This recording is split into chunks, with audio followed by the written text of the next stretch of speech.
ملجم کے بارے میں حضرت عمر کا جو قول لوگ اکثر بتاتے ہیں کہ وہ اپنے شروع کی زندگی میں جو ہے کافی یعنی ایمان والا تھا، جو حضرت علی کا قاتل ہے.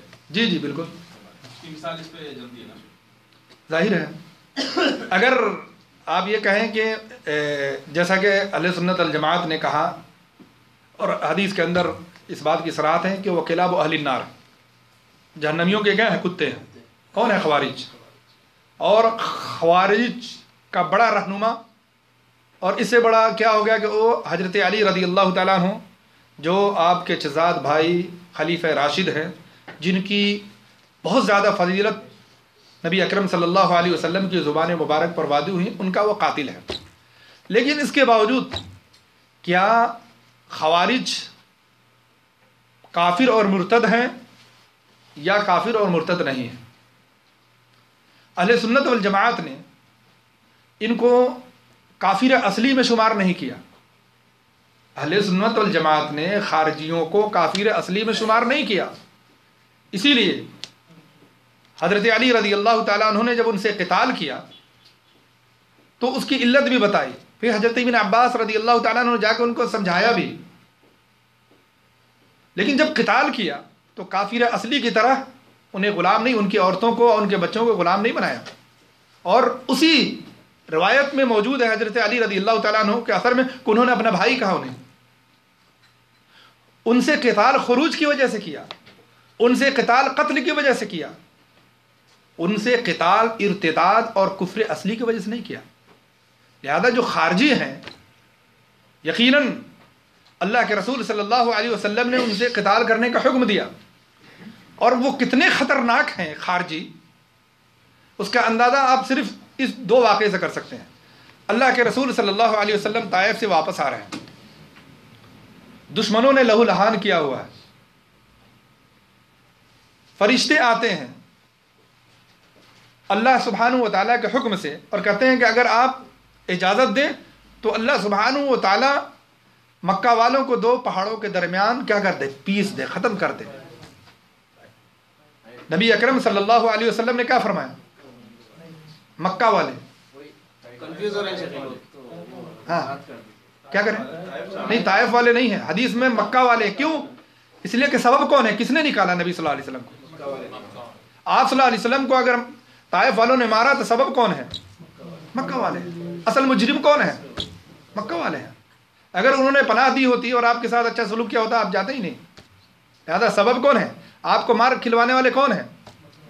بے گھر کرنے والے کون ہیں؟ لیکن سزا ان کو ملنی ہے. تو حدیث کے اندر جو ہے مکہ والے ہیں نہ کہ طائف والے. تو آپ صلی اللہ علیہ وسلم نے اس آفر کو ٹھکرا دیا اور کیا کہا؟ انی لارجو ان یخرج اللہ من اصلابہ من یعبد اللہ وحدہ. مجھے اللہ کی ذات سے امید ہے یہ نہیں تو ان کی نسل سے ایسے لوگ آئیں گے جو ایک اللہ واحد کی عبادت کریں گے، جو موحد ہوں گے. دوسری طرف آپ صلی اللہ علیہ وسلم نے جب خارجیوں کا ذکر کیا تو آپ نے فرمایا کہ لئن ادرکتہم لأقتلنہم قتل عاد و ثمود. اگر میں ان لوگوں کو پا گیا تو عاد و ثمود کی طرف انہیں قتل کر دوں گا. حالانکہ وہ کافر اصلی نہیں ہے. یعنی اس اعتبار سے کہ ان کا فتنہ، خوارج کا فتنہ اور خوارج کے فتنے کا اثر جتنا مسلمانوں پہ مرتب ہوتا ہے اتنا کافر اصلی کے فتنے سے نہیں ہوتا. اس لیے آپ صلی اللہ علیہ وسلم نے فتنہ پرور اور خروج کرنے والے اور مسلمانوں کے خون کے مباح کرنے والوں کے ساتھ سخت موقف اختیار کیا. سمجھ رہے ہیں نا؟ تو یہ خارجی ہیں اور ان کے سلسلے میں شریعت کا حکم ہے.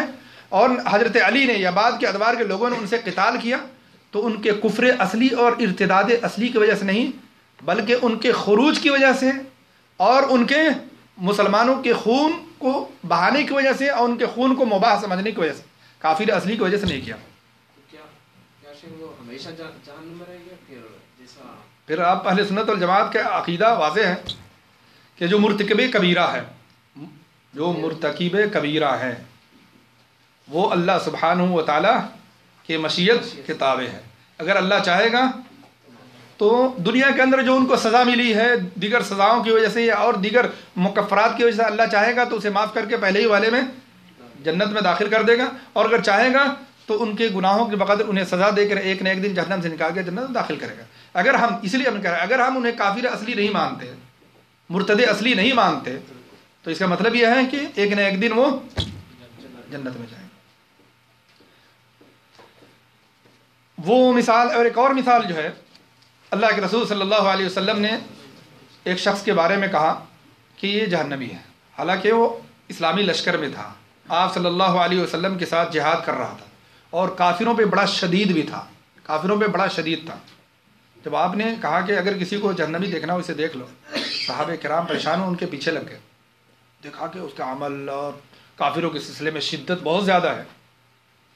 لیکن ایک وقت ایسا آیا کہ وہ کافروں سے لڑتے لڑتے زخمی ہو گیا. جب اپنے زخموں کی تاب نہ لایا تو خود جو ہے اپنی تلوار سے خودکشی کر لیا. آپ نے پہلے کہا تھا کہ یہ جہنمی ہے. گویا وہ اخلاص کے ساتھ نہیں لڑ رہا تھا، اس لیے لڑ رہا تھا کہ لوگ بہادر کہیں، یا حمیت کے ساتھ، قومی حمیت کے ساتھ لڑ رہا تھا، اس لیے نہیں لڑ رہا تھا کہ اللہ کا کلمہ کیا ہو، بلند ہو. تو یہ حدیث جو ہے اس پہ صادق آ سکتی ہے. تو یہ ایک جز جو ہے اس میں رہ گیا وہ یہ